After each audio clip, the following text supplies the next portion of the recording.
তো নমস্কার বন্ধুরা, আজকে আমি আপনাদের বলবো আপনারা কিভাবে এসআইআর ফর্ম ফিল আপ করবেন। তো চলুন আপনাদের দেখাচ্ছি। প্রথমে দেখবেন লেখা আছে জন্ম তারিখ। তো আপনাদের যেটা ডেট অফ বার্থ সেটাই আপনার ওইখানে লিখবেন, ডেট অফ বার্থ আপনার যা আছে। তারপরে লিখবেন আপনার আধার নম্বর। আপনার আধার নম্বর যেটা আছে সেটাই দেখে দেখে মিলিয়ে মিলিয়ে অবশ্যই দেবেন। তারপরে হচ্ছে মোবাইল নাম্বার। মোবাইল নাম্বারটা অবশ্যই দেবেন, মোবাইল নাম্বারটা দিতে যেন ভুলবেন না। তারপরে হচ্ছে পিতার নাম, অভিভাবকের নাম। পিতার নাম অবশ্যই দেবেন, পিতার নাম দেবেন। তারপরে আপনার পিতার এপিক নাম্বার, এপিক নাম্বারটা অবশ্যই দিতে হবে, আর না দিলে হবে না। তারপরে হচ্ছে মায়ের নাম,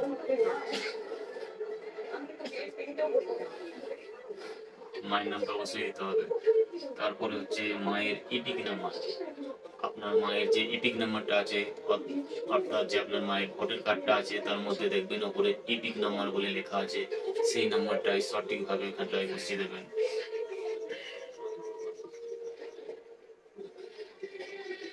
তারপরে হচ্ছে আপনারা বিবাহিত যদি হন, আপনি যদি স্ত্রী হন তো আপনার স্বামীর নাম লিখবেন। অথচ আপনি যদি পুরুষ হন তাহলে আপনার স্ত্রীর নাম লিখবেন। তার নিচে দেওয়া আছে স্ত্রীর, স্বামী ও স্ত্রীর এপিক নাম্বার। এপিক নাম্বারটা দেবেন আপনার স্বামীর দেবেন, অথচ আর আপনার ওয়াইফের অবশ্যই দেবেন, স্ত্রীর। তারপর হচ্ছে সর্বশেষে এর এসআইআর এ নির্বাচক তালিকায় শাখা নির্বাচনের বিবরণ। তো আপনার 2002-এর আপনাদের যার নাম আছে, আপনার বা আপনার বাবা মায়ের বা আপনার দিদা ঠাকুমার দাদু যারই নাম আছে ওনার নামে প্রথমেই আপনি ওনার নাম দেবেন। নাম লিখে পুরো নামটা লিখে নাম লেখার পরে পদবিটা দেবেন। আপনি যদি নিজের দাদুর নাম লিখবেন তো অবশ্যই পাশে গ্র্যান্ড ফাদার বলে অবশ্যই লিখতে হবে, সেটা আপনারা মনে রাখবেন। পরেরটা হচ্ছে epic, epic number. Epic number যদি থাকে অবশ্যই এপিক নাম্বারটা দিতে হবে, আর সেটা 2002-এর হতে হবে। তারপরে আত্মীয়ের নাম, আত্মীয়ের নাম আপনার যদি দাদুর নাম দিয়ে থাকে এখানে দাদুর বাবার নাম দিতে হবে। তো আপনার দাদুর যে বাবার নাম আছে অবশ্যই সেটা দেখে দেখে মিলিয়ে লিখতে হবে। তারপরে হচ্ছে আপনাদের জেলা কোনটি, আপনাদের জেলা কি সেটা অবশ্যই লিখতে হবে, জেলা আপনার কি আছে সেটা দেখে দেখে লিখে দেবেন। তারপরে আপনাদের রাজ্যের নাম কি, আমাদের রাজ্যের নাম হচ্ছে ওয়েস্ট বেঙ্গল, সেটা দেখে দেখে লিখে নেবেন। বিধানসভা কি, আপনাদের বিধানসভা কি আছে সেটা আপনার ভোটার কার্ডে অবশ্যই লেখা থাকবে। বিধানসভা ক্ষেত্রের নাম্বার,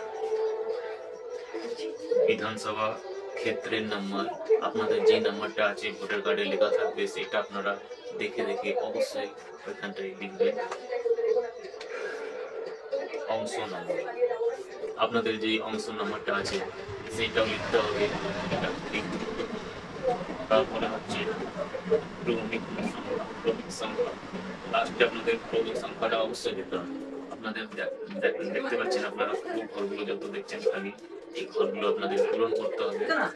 আর যাদের 2002-এর পরে নাম নেই, 2002-এ যাদের নাম আছে তারা ডান দিকে ক্লাব করবেন, আর যাদের 2002-এ নাম নেই, বাবা দাদু কারোর নামে যদি না থাকে বাঁ দিকে ক্লাব করবেন। অবশ্যই এটা গুরুত্বপূর্ণ কথা যেটা বলছি মাথায় রাখবেন। তো আপনারা এই ফর্মের সুযোগটা একবারই পাবেন।